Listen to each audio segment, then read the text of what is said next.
آج کی اس ویڈیو میں ہم حضرت امام حسین رضی اللہ تعالی عنہ اور سفید کبوتر کا واقعہ آپ کو سنانے والے ہیں، جس کو سن کر آپ کی آنکھوں میں آنسو آ جائیں گے۔ اس ویڈیو کو پورا ضرور دیکھیے گا۔ 61 ہجری 10 محرم کے دن کربلا کے میدان میں جب حضرت امام حسین رضی اللہ تعالی عنہ کا سر مبارک تن سے جدا کر دیا گیا، جب آپ کو شہید کر دیا گیا، تو فوج یزید نے رسول اللہ صلی اللہ علیہ وآلہ وسلم کی نواسیوں کو قید کر دیا اور امام حسین اور ان کے ساتھیوں کو بے گور و کفن زمین کربلا میں چھوڑ کر کوفہ اور شام کی طرف روانہ ہو گئے۔ تو یوں رسول اللہ صلی اللہ علیہ وآلہ وسلم کا نواسہ زمین کربلا میں بے گور و کفن پڑا رہا۔ اتنے میں پورے آسمان پر اندھیرا چھا گیا۔ لوگ سوچنے لگے کہ شاید رات ہو چکی ہے، یعنی حضرت امام حسین رضی اللہ عنہ کے غم میں آسمان بھی خون کے آنسو رو رہا تھا۔ 61 ہجری 10 محرم کی شام کو ایک سفید کبوتر کربلا کے میدان کے اوپر سے گزر رہا تھا۔ اس نے دیکھا کہ کربلا کی تپتی ہوئی زمین پر نواسہ رسول صلی اللہ علیہ وآلہ وسلم کا جسم مبارک میدان میں تنہا بے گور و کفن پڑا ہے۔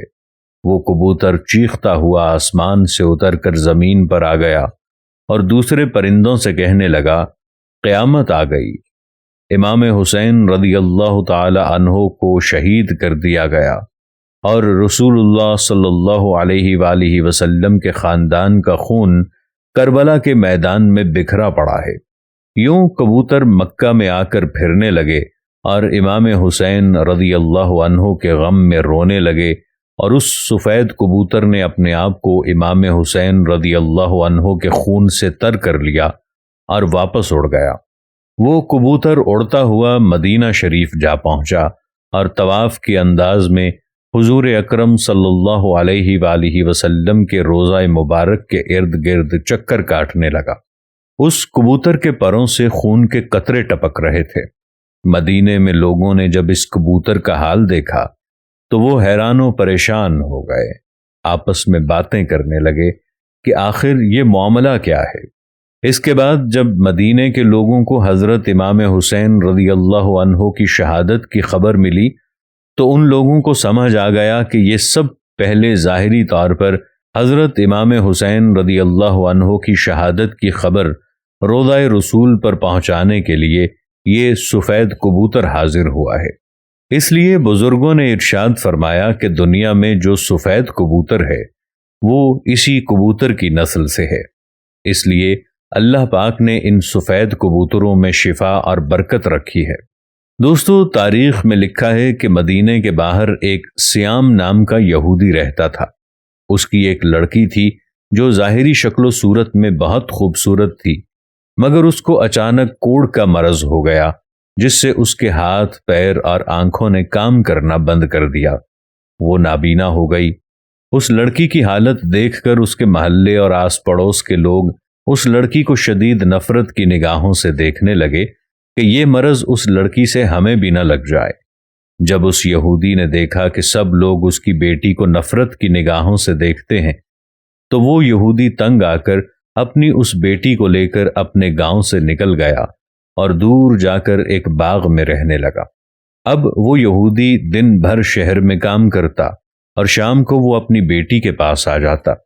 ایک دن اتفاق سے ایسا ہوا کہ وہ یہودی اپنے کام میں اتنا زیادہ مصروف ہو گیا کہ وہ شام کو اپنی بیٹی کے پاس نہ آ سکا۔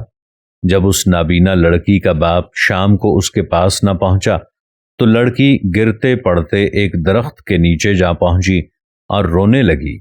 اس لڑکی نے اس درخت کے نیچے پوری رات گزار دی۔ جب صبح ہوئی تو اس لڑکی نے محسوس کیا کہ اس کے قریب ہی ایک دوسرے درخت پر اوپر پرندے کی چیخ بھری آواز آ رہی ہے۔ اس آواز میں اتنا زیادہ دم تھا کہ وہ لڑکی اپنے آپ کو روک نہیں پائی اور گرتے پڑتے اس درخت کے پاس پہنچ گئی۔ حالانکہ وہ لڑکی دیکھ نہیں سکتی تھی، لیکن پھر بھی سر اوپر کر کے اس پرندے کو دیکھنے کی کوشش کر رہی تھی کہ اتنے میں اس کبوتر کے پر سے خون کا ایک قطرہ اس لڑکی کی دائیں آنکھ میں جا گرا خون کا گرنا تھا کہ امام حسین رضی اللہ تعالی عنہ کے خون کی برکت کی وجہ سے اس لڑکی کی آنکھ صحیح ہو گئی، اس میں روشنی آ گئی، وہ لڑکی اس آنکھ سے دیکھنے لگی، پھر خون کا ایک قطرہ اس کی بائیں آنکھ میں گر گیا، خون کی برکت سے اس کی دوسری آنکھ بھی روشن ہو گئی۔ یہ دیکھ کر وہ لڑکی بہت حیران ہوئی اور اس درخت کے اوپر دیکھنے لگی۔ اس نے دیکھا کہ خون میں لتھڑا ہوا ایک سفید کبوتر بیٹھا ہوا ہے۔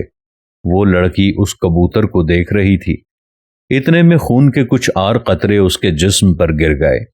امام حسین رضی اللہ تعالی عنہ کے خون کی برکت کی وجہ سے اس لڑکی کی تمام بیماریاں ختم ہو گئیں۔ اب وہ لڑکی ایسے ہو گئی جیسے اسے کوئی مرض تھا ہی نہیں۔ اب وہ لڑکی خوشی خوشی اٹھی اور اپنی باپ کی تلاش میں نکل گئی۔ اتنے میں وہ یہودی سامنے آتا ہوا دکھائی دیا۔ وہ یہودی اس لڑکی کے پاس آ گیا، مگر وہ اپنی اس بیٹی کو پہچان نہ سکا۔ اس لڑکی کو اجنبی سمجھ کر پوچھنے لگا، اے لڑکی، تو کون ہے اور اس باغ میں کیا کر رہی ہے؟ میں اپنی بیٹی کو باغ میں چھوڑ کر گیا تھا، کیا تجھے اس کا کوئی حال معلوم ہے؟ میری بیٹی کہاں گئی ہے؟ کیونکہ اس باغ میں جس جگہ پر میں اسے چھوڑ کر گیا تھا وہ وہاں پر موجود نہیں ہے۔ لڑکی یہ سن کر خوشی سے رونے لگی اور کہنے لگی کہ بابا، کیا آپ نے مجھے نہیں پہچانا؟ میں وہی آپ کی بیمار بیٹی ہوں جس کو آپ اس باغ میں چھوڑ کر چلے گئے تھے۔ یہودی یہ سن کر بہت حیران ہوا اور اس کو اس بات کی اتنی زیادہ خوشی ہوئی کہ اس کی آنکھوں سے خوشی کے آنسو ٹپکنے لگے، اور یہودی باپ نے اپنی بیٹی سے کہا کہ تمہاری یہ بیماری کیسے ٹھیک ہوگی؟ تمہیں دیکھنا کیسے شروع ہو گیا؟